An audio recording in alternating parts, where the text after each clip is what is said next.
Haemophilia માટે શું ખાવું પીવું અને જેનાથી લોહી વધે, વધુમાં વધુ લોહીનો ટકા વધે અને જે લોહી વહી જાય છે તો આપણને જે ફેક્ટર ઉપર ડિપેન્ડ રહીએ છીએ, વીકનેસ આવે છે ને એ બધાનો પ્રોબ્લેમ એક જ છે કે લોહી જો વધી જાય, લોહીના ટકા વધી જાય, રેગ્યુલર તમારું લોહી સારું એવું પ્રમાણમાં હોય તો પછી બીજી બધી પ્રોબ્લેમ્સ ના રહે. બીજું એક છે હાડકાની પ્રોબ્લેમ છે, જે સાંધામાં આપણા હાડકાં વળી જાય છે, તો એના માટે પણ મેં થોડી એક્સરસાઇઝ તમને જણાવીશ.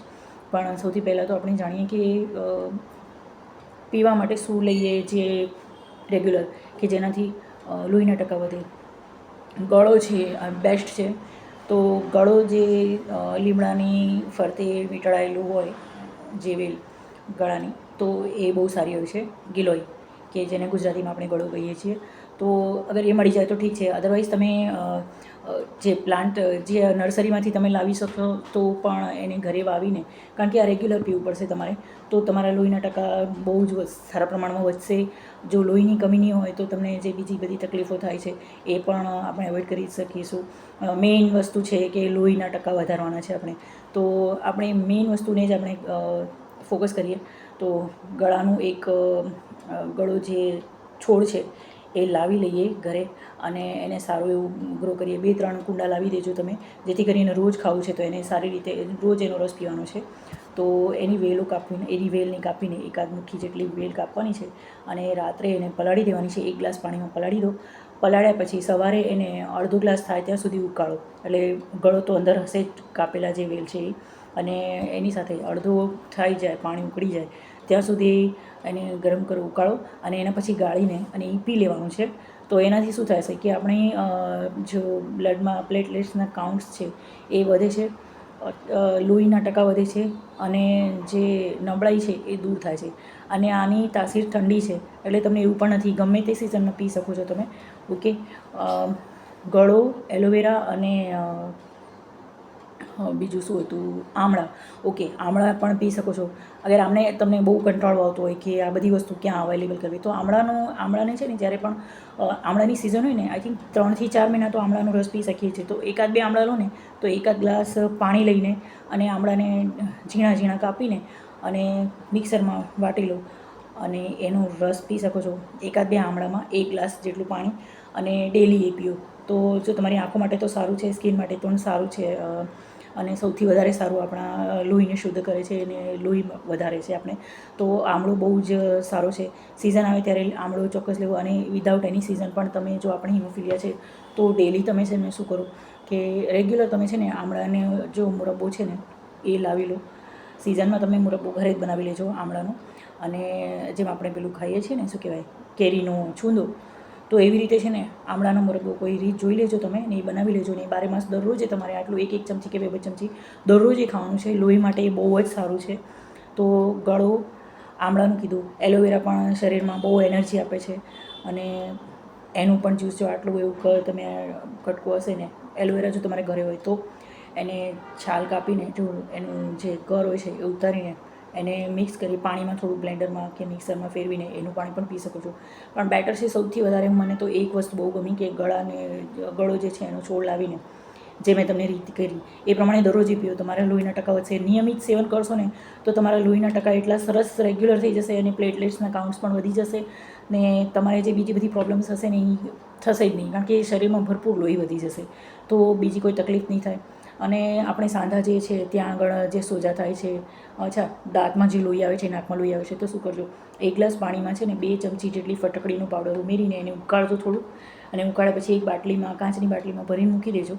અને જ્યારે તમને નાકમાંથી લોહી વહી જાય છે કે દાંતમાં આવે છે, તો દાંતમાં આવે ને તો ત્યારે એકાદ ઘૂંટડો લઈને એને 10-15 મિનિટ આમ રાખી મૂકજો મોઢામાં, જ્યાં આગળથી તમને લોહી નીકળે છે દાંતમાં, અને 10-15 મિનિટ પછી તમે એને થૂંકી દેજો. તો ફટકડી શું કરે છે કે લોહીને છે ને આમ રોકી રાખે છે, લોહીને વહેતું અટકાવે છે. બીજું, તમારી નાકમાંથી પણ જ્યારે લોહી વહી જાય છે ને અનલિમિટેડ, જ્યારે કોઈ પણ ટાઈમે, તો તમે શું કરજો, આ જે પાણી મેં કીધું તમને ફટકડીમાં ઉકાળેલું પાણી છે, તો એનામાં છે ને રૂઈનું પૂમડાને ડુબાવીને અને એને એ જગ્યાએ મૂકી રાખજો કે અહીંયા થાય છે કે અહીંયા. અને જો તમે આમ કરીને આમ કરશો તો એનું પાણી એનું જે ફટકડીનું પાણી છે એના ટીપા જો અંદર જશે ને તો જ્યાંથી લોહી વહીને આવતું હશે ત્યાં પણ એને રોકી દેશે અને રોકથામ થશે, તમારે નાકમાંથી વહી જતું લોહી રોકાઈ જશે, થોભી જશે. તો આ કરજો ચોક્કસ, આ કરી શકો છો. ઓકે. અને બીજી એક વસ્તુ, ખાવા પીવામાં છે ને જે ગ્રેન્સ હોય છે, જુવાર, બાજરો, પછી થૂલી, બાર્લે, એટલે જવ બહુ સારા છે ખાવા માટે, કઠોળ સારા છે ખાવા માટે. અને જનરલી આપણે જોઈએ છીએ કે વધારે એક્ટિવિટી નથી કરી શકતા કારણ કે કંઈ પણ પડવા વાગવાની બીક અને પછી જે લોહી વહી જાય એ બધી બીકે. ક્યારેક ક્યારેક કોઈને અમુક જણાને એવું થાય છે કે વેટ વધી જાય છે, તો વેટ વધી જતું હોય ને તો તમે એમ કરજો, ખાવા પીવામાં ધ્યાન રાખજો. બહુ હેલ્ધી ફૂડ હશે, જે દૂધ જો પીઓ તમે તો મલાઈ ઉતારેલું દૂધ પીજો. ખાવામાં દૂધ, છાશ, દહીં અને કેલ્શિયમયુક્ત, આયનયુક્ત બધી લીફી વેજીટેબલ્સ એટલે કે પત્તાવાળી સબ્જીઓ છે, લીલા પાંદડાવાળી સબ્જીઓ, મેથી, પાલક, અને જે લોહી વધારે એવા ફ્રૂટ્સ જે છે, તરબૂચ છે, સંતરા છે, મોસંબી છે, ને સિઝનલ ફ્રૂટ્સ છે બધા, જે ઋતુમાં જે ફળ આવે છે એ રેગ્યુલર ખાવાનું છે. અને ખાવા પીવામાં પણ ધ્યાન રાખો. અને આજે મેં જ્યુસ પીધા એ જ્યુસના જે કીધું રેસીપી એ પ્રમાણે તમારે દરરોજ પીવાનું છે, લાઈફ ટાઈમ પીજો.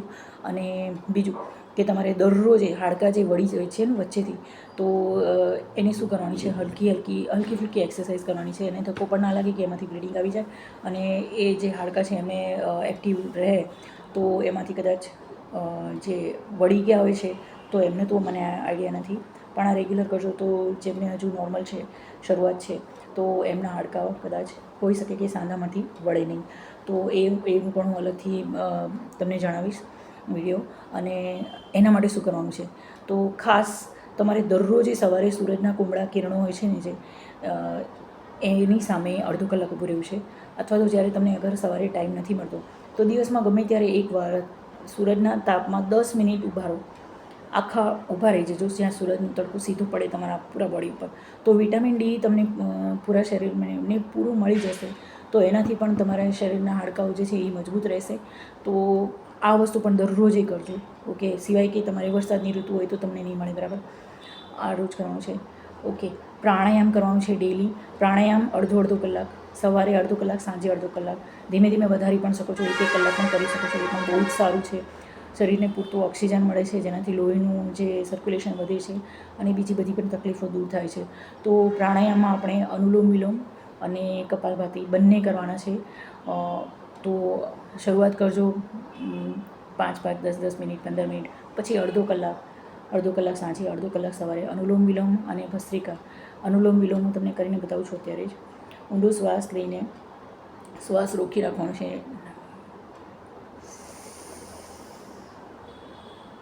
જમણો હાથ, જમણી નાક.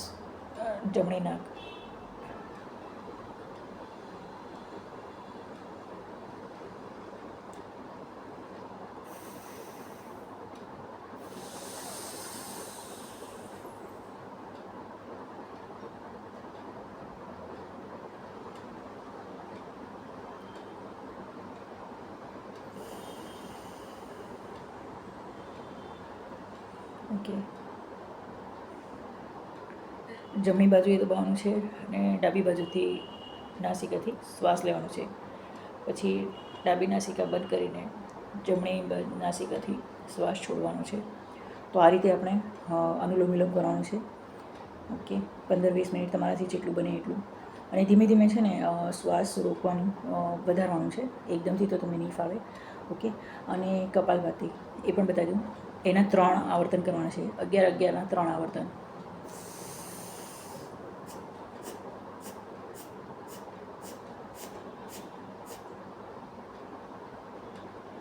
મેં ગણ્યા નથી. એકવાર 11 કરીને રૂકજો. ફરીવાર નોર્મલ થઈને ઊંડો શ્વાસ લઈને ફરીવાર 11 વખત શ્વાસ છોડવાનો છે. અને ગતિ એક સરખી જ રાખજો, બરાબર. જે શ્વાસ છોડવાની ગતિ ઊંચી નીચી ના થાય, બરાબર. એક જ ધારું તમને જેટલું જે ફાવે જે ગતિમાં, બહુ ફાસ્ટ પણ નહીં, બહુ ધીમે પણ નહીં, કે શ્વાસ લેવામાં કે પછી છોડવામાં તકલીફ થાય. 3 આવર્તન કપાલભાતિના કરવાના છે. તો એવી રીતે તમે કેવી રીતે કરો છો, 15-15 મિનિટ પહેલાં અનુલોમ વિલોમ અને બસ કપાલભાતિ કરજો. આ ડેલી કરજો. આ 3 વસ્તુ પહેલાં કરીને જુઓ. હું હજુ બધું શોધીને અને તમને જણાવીશ કે શું તમારા માટે સારું છે અને શું સારું નથી. ગળાનું મને પ્રયોગ બહુ જ સારો લાગ્યો અને મેં જ્યાંથી મારો કોર્સ કર્યો છે, જ્યાંથી ભણું છું, ત્યાંથી આ બધું શોધીને જણાવું છું તમને. જુઓ, મારી એટલી બધી બુક્સ છે, બધા. ઓકે,